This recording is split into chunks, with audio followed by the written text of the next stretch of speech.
So I have an upgrade to one of the best video lights out there. And it's packed full of features, so let's see if we can get through it all in 30 seconds because it's Thursday.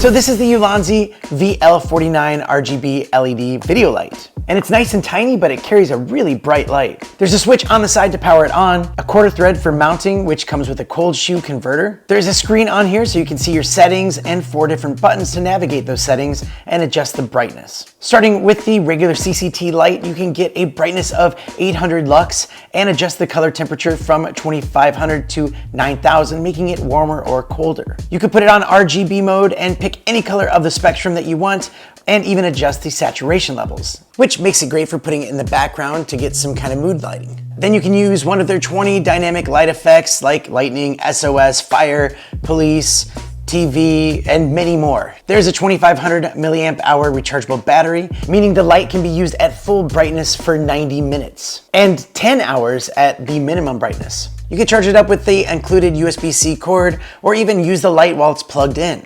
And one of my favorite features on here is the back is magnetic, so you could pop it onto anything metal, not just on the back, but they also have magnets on the top and the side. That way you can get different angles if you need to. But they also include these little adhesive metal mounts. So if there's something that's not metal, you can just stick this onto it and it will hold your light. If the light is a bit harsh for your skin, they do include this diffuser, which fits on nicely and just makes it a little bit softer. But they also include this little honeycomb filter to control your light a little bit more and give it some shadows and make a more creative shot. All in all, they took a fantastic light and made it even better. And the best part is you can pick this thing up for under $30 US, which is a great deal in my opinion, but do check out the link for the current price. Oh, time's up. But that was a lot of info to squeeze into 30 seconds, and I think we nailed it. But thank you so much for watching another 30-second Thursday video. Don't be a stranger to the channel, and I'll see you next time. Mr. Blank.